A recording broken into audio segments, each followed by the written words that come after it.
Қайырлы күн, құрметті көрермен. Бүгінгі жәдігер баян бағдарламасы 3 ғасырлық тарихы бар музейдің ең құнды жәдігерлерінің бірі Бұхарбай батырдың өзі пайдаланған қару-жарағы туралы болмақ. Менің қолымда Бұхарбай батырдың 19 ғасырда өзі пайдаланған қайқы қылышы, түп нұсқа. Бұл жәдігер музей қорына батырдың шөбересі Жалағаш ауданы Бұхарбай батыр ауылының тұрғыны Жоламан Алдыназаров табыстаған. 19 ғасырдың бірінші жартысында Ресей империясы Қоқан мен Хиуа секілді Орта Азиялық хандардың қазақ жерінде жүргізген отаршылдық саясатына қарсы күресте қазақ қоғамының беделді әлеуметтік топтарының бірі батырлар туралы үлкен рөл атқарған. Сол топтың көрнекті өкілдерінің бірі Бұхарбай батыр Естекбайұлы. Бұхарбай батыр 1812 жылы қазіргі Қызылорда облысының Жалағаш ауданында қарасты ауылда дүниеге келген. Руы кіші жүз, жеті ру ішіндегі табын тайпасының тартулы ағым аталығынан. Ер қаруы 5 қарудың бірі, қылыштың басты міндеті үлкен жылдамдықпен көздеген нысанаға түсу арқылы өзінің өткір жүзімен терең жарақат салу. Қылыш міндеті кесу дейтін қазақ мақалында бұл қару түрінің негізгі функциясы анық көрсетілген.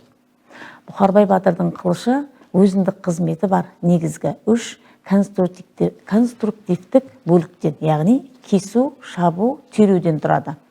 Жарақат салуға арналған негізгі функционалдарының бірі бұл басы. Қарудың қолға ұстауға арналған бөлігі бұл сабы. Қылыштың сабы сүйектен жасалған. Қарудың басы мен сабының түйіскен жерінде орналасқан қылыштың қарсыласқанда қарудың қағуға және жауынгердің қолына тіреу болуға арналған элемент бұл балдақтан тұрады. Қылыш басының негізгі бөлшектерінің атауларына келсек, балдақпен түйіскен жері бұл алқымы, кесетін жері жүзі. Сыртқы қылыш бұл басының түйреуге арналған жері бұл ұшы.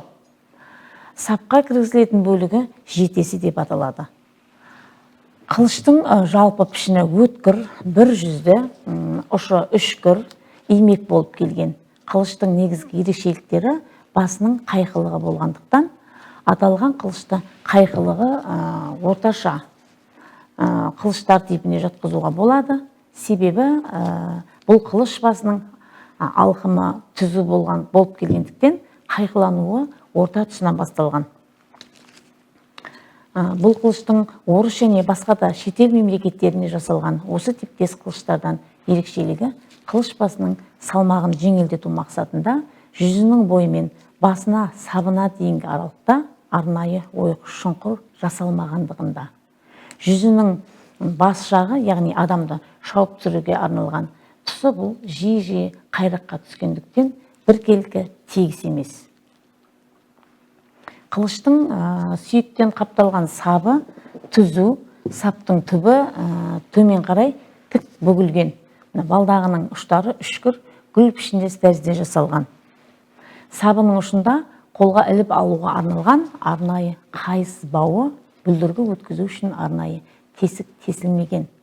Бау байлау үшін құрсауланған темірден ойып қондырылған. Қылыштың материалы құрыш, темір, жасалу техникасы балқыту, қалыпқа құю, соғу, суару. Ал өлшемі жалпы ұзындығы 80 сантиметрді құрап тұрса, сабының ұзындығы 13 сантиметрді құрайды. Жүзінің ені 3 сантиметрді құрап тұр. Қылыштың ағаштан жасалынып, сыртынан ешқандай ою өрнектерімен әшекейленбеген, әрі былғары терімен қапталған қынабы аузында қылыштың балдағын бекітіп ұстап тұратын мойнақтан қылышбаудың тағуға арналған шығыршықтары бар. 2 металл құрсаудан тұрады. Қынаптың түбінің бұзылуы мен түрлі соққылардан сақтайтын қалың теріден жасалынған түбегінен құралған.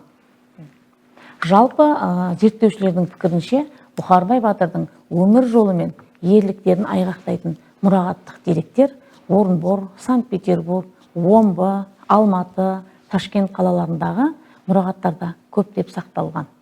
Қазіргі таңда Баһадур батырымыздың 3 ғасырлық құнды жәдігерлері облыстық музейдің экспозициясынан орын алған. Осындай құнды дүниелермен танысқыңыз келсе, музейге келіңіз. Келесі кездескенше сау, саламатта болайық.